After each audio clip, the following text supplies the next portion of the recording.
Welcome back to movies 360 और आज मैं एक्सप्लेन करने जा रही हूँ मूवी शार्क बेट को। ये एक शार्क सर्वाइवल मूवी है, तो चलिए शुरू करते हैं इस वीडियो को।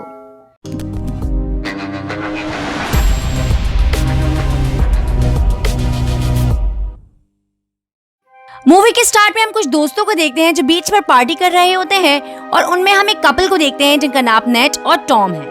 और वहीं हम उनके फ्रेंड्स टाइलर और ग्रेग को भी देखते हैं और उनकी एक फ्रेंड मिली जो ड्रंक होकर डांस करने लगती है और वो नेट को भी अपने साथ डांस करने का कहती है। फिर वो दोनों डांस करने लगती हैं तो बाकी सब भी मिलकर उन्हें ज्वाइन कर लेते हैं और खूब एंजॉय करते हैं। और तब हमें पता चलता है कि ये कॉलेज फ्रेंड्स हैं और अपनी वेकेशंस पर शहर में एंजॉय करने आए होते हैं। अब कुछ देर बाद नेट वहाँ से कुछ दूर जाती है और अपनी मॉम को कॉल लगाने लगती है कि तभी नेट के पास एक बेगर आता है और वो उससे कुछ पैसे मांगता है। अब नेट उसे कुछ पैसे दे देती है और तभी वो नोटिस करती है कि उसके दोनों पैर कटे हुए हैं। तो वो इशारे में नेट को बताता है कि शार्क ने उसके दोनों पैरों को खा लिया है। और तभी वहाँ नेट का बाकी दोस्त भी आ जाते हैं और वो सब वहाँ से चले जाते हैं। अब अगली सुबह हम उन सबको समंदर के किनारे देखते हैं और तब हमें पता चलता है कि आज उन सब की फ्लाइट है और वो सब यहाँ से जाने वाले हैं। अब तभी वहाँ ग्रेग की नजर पड़ती है वहाँ रखी जेट स्की पर, तो वो बाकियों को भी बताता है और वो सब भी एक्साइटेड हो जाते हैं। फिर टॉम और टाइलर उसके टिकट्स लेने के लिए जाते हैं पर वो देखते हैं कि जेट स्की का काउंटर अभी बंद है। तो टाइलर वहाँ का लॉक तोड़ देता है और जेट स्की की चाबियां उठा लेता है। फिर वो लोग जेट स्की पर जाकर बैठ जाते हैं। अब टॉम और टाइलर एक जेट स्की पर बैठ जाते हैं और ग्रेग और मिली दूसरी पर।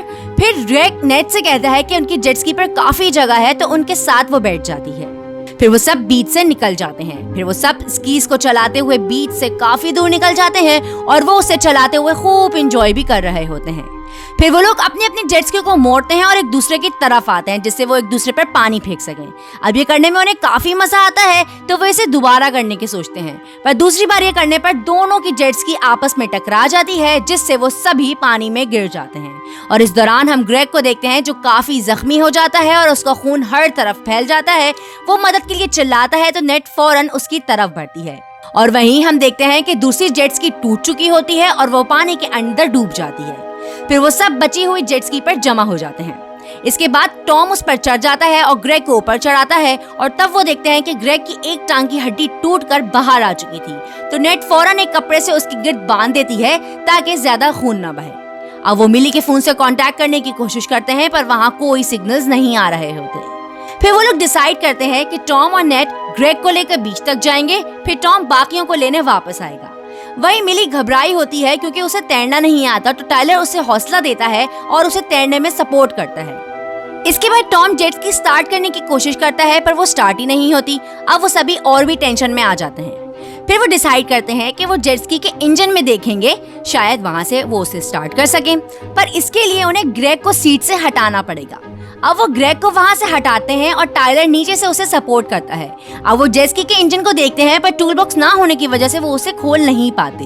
वहीं ग्रेग दर्द से कर्रा रहा होता है तो वो लोग जेट स्की की सीट को वापस लगाकर ग्रेग को फिर से उस पर बिठा देते हैं। अब हम कुछ देर बाद का सीन देखते हैं जहाँ नेट मिली के फोन में सिग्नल्स ढूंढ रही होती है कि तभी वो कुछ देखकर शॉक्ड हो जाती है और वो मिली के फोन में देखती है कि मिली और टॉम रात में एक साथ ही थे। और तभी टॉम भी ये देख लेता है और वो नेट से फोन छीनने लगता है जिससे फोन पानी में गिर जाता है। अब टॉम फोन को लेने पानी में कूद जाता है। अब वो अंदर ही होता है कि तभी हम टॉम के पास एक शार्क को तैरता देखते हैं। अब टॉम फोन को लेकर ऊपर आ जाता है पर पानी की वजह से वो बंद हो जाता है। वहीं मिली नेट से सॉरी करती है और कहती है कि वो रात में बहुत ड्रिंक की हुई थी, पर नेट उसे कोई जवाब नहीं देती और वो बहुत गुस्से में होती है। वहीं टाइलर को याद आता है कि जब वो लोग जेट स्की से आ रहे थे तब उसने एक बोट को देखा था, अगर वो उस तक पहुंच गया तो वो सबको बचा सकते हैं। अब बाकी लोगों को ये आइडिया सही नहीं लगता क्योंकि उन्हें नहीं पता था कि वो बोट अब वहां हो के भी या नहीं, पर ग्रेग की इस हालत को देखकर वो जाने का डिसाइड करता है और स्विम करके वो उस तरफ बढ़ने लगता है। अब टाइलर थोड़ी ही आगे जाता है कि तभी मिली नोटिस करती है कि टाइलर की तरफ एक शार्क बढ़ रही है। अब वो उसे चिल्लाकर वार्न करने की कोशिश करते हैं पर टाइलर काफी आगे होता है तो वो उस तक आवाज नहीं पहुंचती और तभी वो लोग देखते हैं कि शार्क वहां से हट गई है। फिर कुछ देर बाद वो शार्क उनकी जेट स्की के पास से गुजरती है जिससे टॉम बहुत डर जाता है और जेट स्की पर चढ़ने की कोशिश करता है जिससे सभी लोग पानी में गिर जाते हैं और शार्क उनके पास मंडलाने लगती है। वहीं मिली को तैरना नहीं आता तो टॉम मिली की हेल्प करके उसे जेट स्की तक ले जाता है और नेट ग्रेग की हेल्प करने लगती है उसे पानी के ऊपर रखने के लिए। पर उसके ब्लड की वजह से शार्क ग्रेग की टांग को दबोच लेती है और उसे पानी में ले जाने लगती है। और इसी दौरान नेट के बाल ग्रेग की वॉच में फंस जाते हैं, जिसकी वजह से वो भी ग्रेग के साथ साथ पानी में खींची चली जाती है। पर कुछ ही देर में नेट अपने बालों को निकालने में कामयाब हो जाती है और पानी के ऊपर आ जाती है। अब वो फौरन ही स्विम करते हुए जेट स्की पर आ जाती है और इस सब से वो लोग काफी डर जाते हैं। वहीं दूसरी तरफ हम टायलर को देखते हैं जो तैरते हुए उस बोट के पास पहुंच जाता है और वो खुश होकर आगे बढ़ने ही लगता है कि तभी उसके सामने से वही शार्क गुजरती है, जिससे टायलर काफी डर जाता है और वो पानी के अंदर जाकर शार्क को ढूंढने लगता है कि वो कहाँ पर है, पर वो कुछ नहीं देख पाता। और तभी वो शार्क टायलर पर अटैक कर देती है और उसे काफी जख्मी कर देती है। अब टायलर पानी के ऊपर आकर हेल्प के लिए चिल्लाता है, पर तभी शार्क टायलर पर फिर से अटैक करके उसे मार डालती है। वहीं दूसरी तरफ हम मिली, टॉम और नैट को जेट स्की पर बैठा देखते हैं और उन्हें अब टायलर के भी ना आने की कोई उम्मीद नहीं दिखती। और फिर धीरे धीरे दोपहर से रात हो जाती है और वो लोग जेट स्की पर बैठे ठंड से कांप रहे होते हैं कि तभी पानी के पास कुछ हलचल दिखाई देती है, जिससे वो डर जाते हैं, पर उन्हें वहाँ कुछ दिखाई नहीं देता। और तभी नेट को दूर एक लाइट दिखाई देती है, जिसे देखकर उन्हें लगता है कि वह जरूर कोई बोट होगी। फिर वो डिसाइड करते हैं कि कोई तैरकर उससे हेल्प लेने जाए। तो टॉम वहाँ जाने की डिसाइड करता है। वो पानी में उतरकर थोड़ा ही आगे जाता है कि तभी वो डर जाता है और तैरकर फिर से जेट स्की के ऊपर आ जाता है और कहता है कि मुझसे ये नहीं होगा। इसके बाद नेट वहां जाने का डिसाइड करती है। फिर वो पानी में उतरती है और धीरे धीरे तैरते हुए उस लाइट की तरफ बढ़ने लगती है। अब वहां पहुंचने के बाद नेट देखती है कि वहां कोई बोट नहीं है और तभी उसे वहां एक डेड बॉडी दिखाई देती है, जिसे देखकर वो बहुत डर जाती है और तैरते हुए जेट स्की की तरफ बढ़ने लगती है। वहीं टॉम भी उसकी चीख सुनकर वहां पहुंच जाता है और नेट को वापस जेट स्की तक ले आता है और नेट उन्हें सब बताती है जो उसने वहां देखा। और फिर वो लोग जेट स्की पर ही रात गुजारने का डिसाइड करते हैं। अब अगले दिन हम देखते हैं कि जब वो सब नींद से जागते हैं तो वो नोटिस करते हैं कि वो ड्रिफ्ट होते हुए उसी डेड बॉडी के पास पहुंच जाते हैं और तब उन्हें पता चलता है कि इस आदमी की बोट पर शार्क ने अटैक करके इसे भी मार डाला होगा। फिर वो लोग उसकी बोट की टूटी हुई लकड़ियों को लेकर उस जेट स्की को चलाने का सोचते हैं और मिली को तैरना नहीं आता तो वो लोग उस डेड बॉडी से लाइफ जैकेट को उतारकर मिली को पहना देते हैं। फिर वो तीनों लकड़ियों को चापों की तरह इस्तेमाल करते हैं ताकि जेट स्की को वो समुद्र के किनारे तक ले जा सके। अब उन्हें जेट स्की को चलाते हुए काफी टाइम हो जाता है और वो लोग काफी थक भी जाते हैं कि तभी वो शार्क उनकी जेट स्की पर अटैक करके टॉम के पैर को जख्मी कर देती है। ये देखते ही नेट लकड़ी के टुकड़े को शार्क की एक आंख में घुसा देती है, जिससे शार्क वहां से हट जाती है। फिर नेट फौरन ही एक कपड़े को टॉम के जख्म के पास बांध देती है ताकि उससे ज्यादा खून न बहे। अब वो लोग सोचते हैं कि उन्हें यहाँ से निकलना है तो उन्हें जेट स्की को ठीक करना ही पड़ेगा।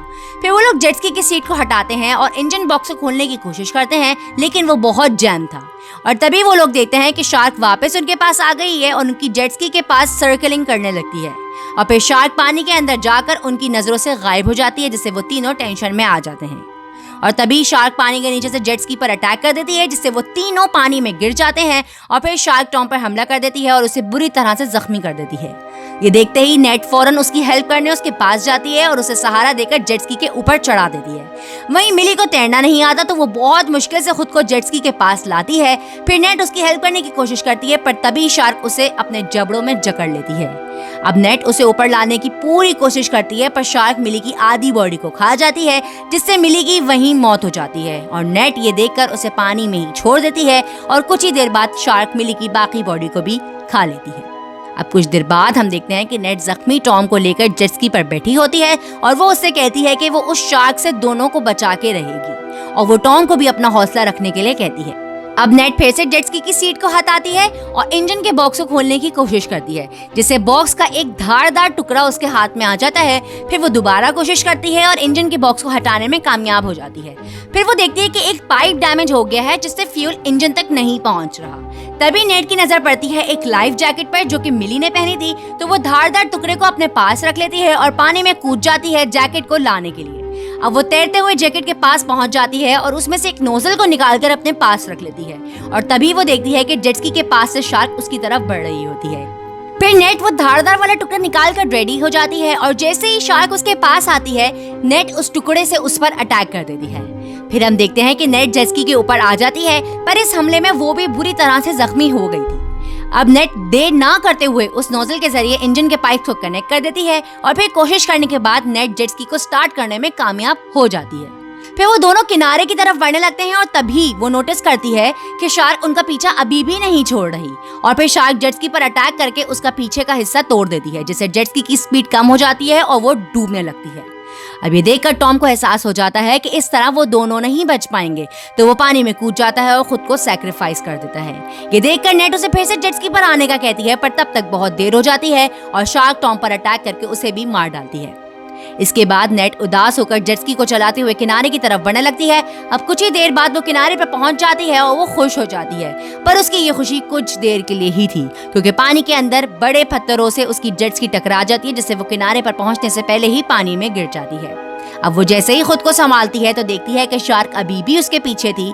अब नेट बहुत कोशिश करती है कि वो जल्दी से किनारे तक पहुंच जाए, क्योंकि शार्क उसके काफी करीब पहुंच चुकी थी। अब वो शार्क नेट को पकड़ती, तभी वो दो पत्थरों के बीच में फंस जाती है, जिससे नेट को किनारे तक पहुंचने का टाइम मिल जाता है। फिर वो तेजी से किनारे पर पहुंच जाती है और देखती है कि शार्क पत्थरों में फंसी हुई है। अब थकन की वजह से नेट कुछ देर के लिए वहीं रेत पर लेट जाती है। फिर कुछ देर के बाद वो उठती है तो वो देखती है कि शार्क वहाँ नहीं, यानी कि वो फिर से समंदर में चली गई होगी नया शिकार ढूंढने, और यहीं पर ये मूवी खत्म हो जाती है। तो गाइज, आप लोग को ये मूवी कैसी लगी मुझे कमेंट सेक्शन में जरूर बताएं, और अगर आपको मेरी वीडियो पसंद आई है तो इसे लाइक जरूर कर दें, और मजीद मेरी वीडियोस देखने के लिए चैनल को सब्सक्राइब करें। तब तक के लिए बाय, टेक केयर।